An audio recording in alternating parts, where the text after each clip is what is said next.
Hi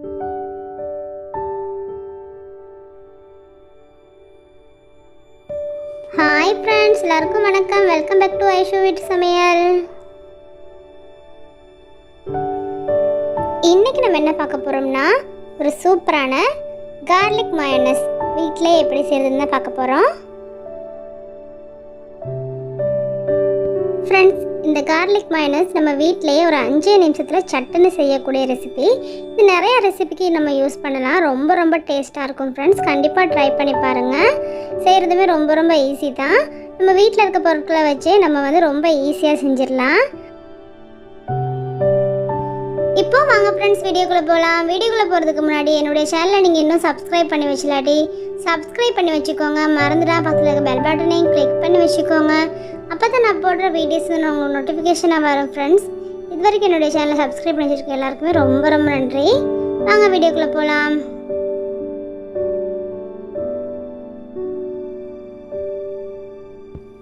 இப்போ ஒரு mixie jar எடுத்துக்கோங்க. அதில் ஒரு முட்டை சேர்க்குறேன்.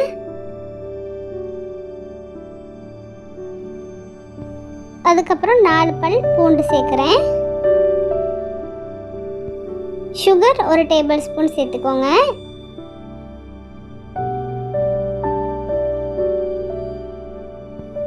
அப்புறம் கடுகு 1/2 டீஸ்பூன் சேர்த்துக்கோங்க.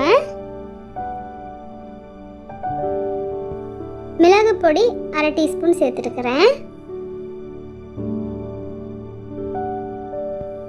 அப்புறம் 1/2 டீஸ்பூன் நான் உப்பு சேர்க்குறேன். நீங்கள் உங்களோட டேஸ்ட்டுக்கு ஏற்ற மாதிரி உப்பு சேர்த்துக்கோங்க.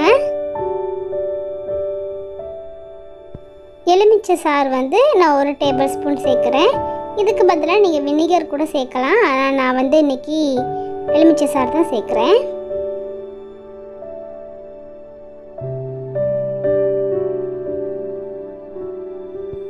இப்போ இதை நம்ம மிக்சியில் சேர்த்து அரைச்சிடலாம். அரைக்கிறது இந்த மாதிரி அரைச்சிக்கோங்க. பல்ஸ் மோடில் போட்டு அரைக்கணும். நீங்கள் ஆன் பண்ணி 1 நிமிஷம் வச்சுட்டு அதுக்கப்புறம் ஆஃப் பண்ணுங்கள். ஆன் பண்ணுங்கள், 1 நிமிஷம் அரைச்சிட்டு அதுக்கப்புறம் ஆஃப் பண்ணுங்கள். அப்படி அரைச்சா தான் நம்ம மிக்ஸி ஜார் சூடாகாமல் இருக்கும். அப்போ தான் நம்ம மயோனைஸும் கரெக்டான கன்சிஸ்டன்சியில் வரும். அந்த மாதிரி அரைச்சிக்கோங்க. இப்போ பாருங்கள், நம்ம பூண்டெல்லாம் நல்லா அரைச்சாச்சு. இப்போது நான் 100 ml சன்ஃப்ளவர் ஆயில் எடுத்துருக்கிறேன். நீங்கள் வாசனை இல்லாத எந்த ஆயில் வேணாலும் எடுத்துக்கோங்க. கடலெண்ணெய், நல்லெண்ணெய் அந்த மாதிரி எடுக்காதீங்க. ஏன்னா அது ரொம்ப வாசனையாக இருக்கும் இல்லையா? அதனால் அந்த மாதிரிலாம் வாசனை இல்லாமல் சேர்த்துக்கோங்க.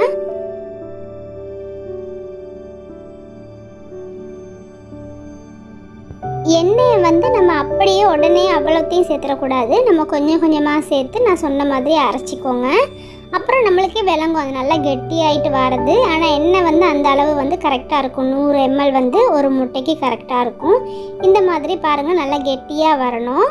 இப்படி வந்ததுக்கப்புறம் எப்படியுமே கொஞ்சம் சரி நம்ம மிக்ஸி ஜார் லைட்டாக சூடாகி இருக்கும். அதால் இந்த மாதிரி உங்களுக்கு விளங்குது. அப்புறம் ஆறின பிறகு இன்னும் நல்லா கெட்டியாக இருக்கும். இந்த கன்சிஸ்டன்சி கரெக்டாக இருக்கும். இந்த டைமில் நீங்கள் அரைக்கிறத நிப்பாட்டிட்டு இதை நல்லா ஆற விட்டதுக்கப்புறம் நம்ம ஏதாச்சும் ஒரு ஏர்டைட் கண்டெய்னரில் போட்டு நம்ம அப்படியே வச்சு ஸ்டோர் பண்ணிக்கொள்ளலாம். ஒரு 3 நாள் இல்லாட்டி 1 வீக் மாதிரி இதை வச்சுக்கொள்ளலாம். அப்படி வச்சு நீங்கள் சாப்பிடலாம். இல்லாட்டி நீங்கள் தேவைப்படுற நேரம் அப்பைக்கப்போ கூட செஞ்சிடலாம். இது ரொம்ப ஈஸி தான் செய்கிறதுமே. அவ்வளவுதான் ஃப்ரெண்ட்ஸ். ரொம்ப ஈஸியான ரொம்ப டேஸ்டான கார்லிக் மயோனைஸ் எப்படி செய்கிறதுன்னு பார்த்தோம்.